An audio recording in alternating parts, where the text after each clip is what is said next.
Good morning, students. Today we will do the solution of system of equations.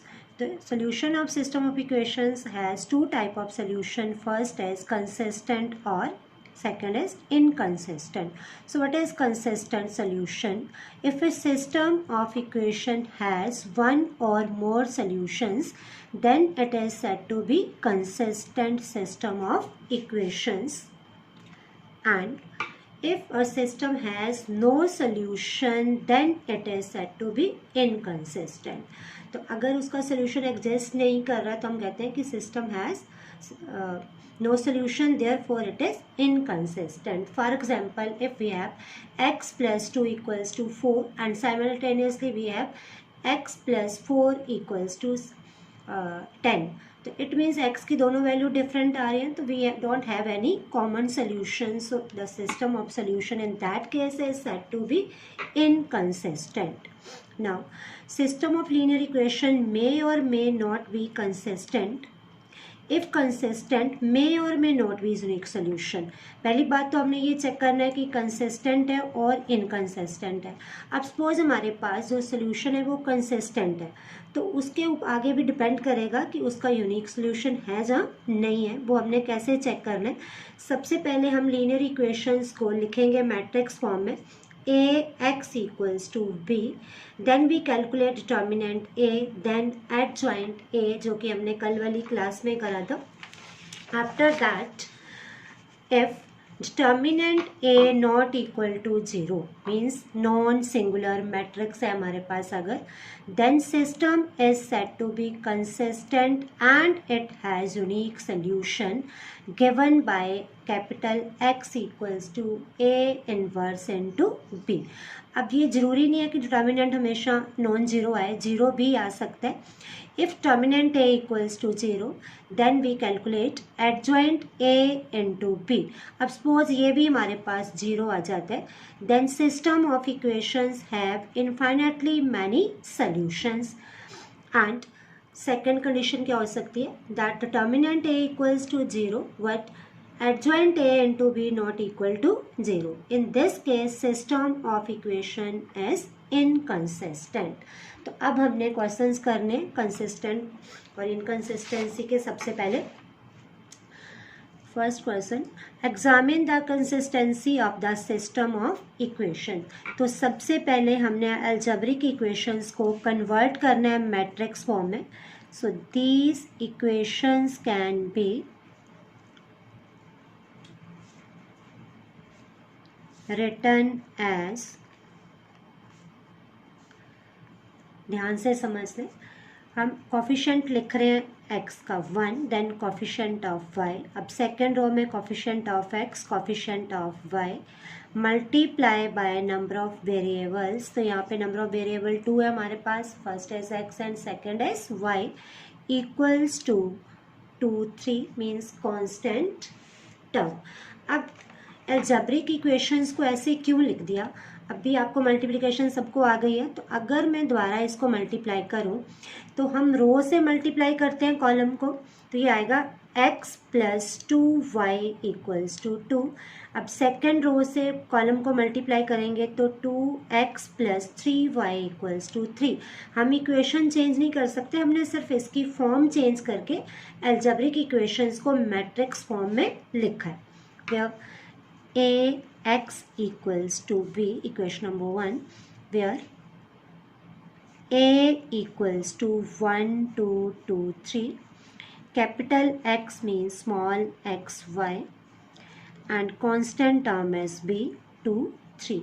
अब consistency और inconsistency दोनों के लिए सबसे पहले हम कैलकुलेट करेंगे determinant A. Now let determinant A equals to 1 2 2 3. ध्यान रखना है सिंबल मैट्रिक्स का नहीं लगाना, अब डिटर्मिनेंट का सिंबल लगाना है आपने. So it is 3 minus 4 equals to -1 not equal to 0. It means this matrix is non singular. It implies A is non singular matrix because A not equals to 0. Therefore, system of equations is consistent. तो ऐसे आपने consistency check करनी है. पहले equations को convert कर लेना matrix form में, उसके बाद टर्मिनेंट कैलकुलेट करना है. अगर टर्मिनेंट नॉट इक्वल टू 0 आ रहा है तो system is consistent. Now next we have, अब इसमें भी हमने कंसिस्टेंसी और इनकंसिस्टेंसी चेक करनी है. नेक्स्ट क्वेश्चन में भी इक्वेशंस के बने हमें x plus 2y equals to, x plus 3y equals to 5 and 2x plus 6y equals to 8. तो सबसे पहले हम इसे कन्वर्ट करेंगे मैट्रिक्स फॉर्म में. So these equations can B written as 1, 2, 3, 6 multiplied by xy equals to 5, 8. Capital A, capital X equals to capital P. Equation number 1, where A equals to 1, 3, 2, 6, capital X equals to small xy, and B equals to 5, 8. Now let determinant A equals to 1, 3, 2, 6. It is 6 minus 6 equals to 0. It implies A is a singular matrix. अब आपको मैंने दो condition बताई थी. If टर्मिनेंट A equals to 0, तो अब हम second condition इसके अंदर चेक करते हैं, एडजॉइंट A इंटू B. अब उस पर डिपेंड करेगा कि सिस्टम इनकंसिस्टेंट है और it has infinitely many solution.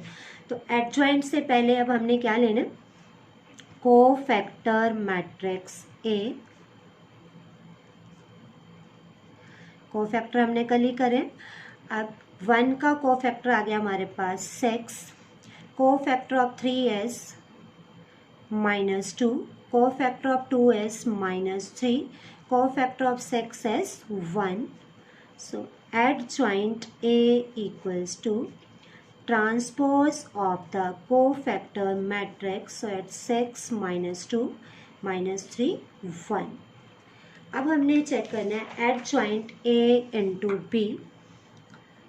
Adjoint A into B equals to, value of adjoint A is 6 minus 3 minus 2 1 multiplied by 5 8. Now first row multiplied by first column, it is 30 minus 24, and second row multiplied by first column. So we have 6 and minus 2 not equal to 0. It implies adjoint A into B not equals to 0. Second condition आ गई अब हमारे पास. Therefore system of equations are inconsistent.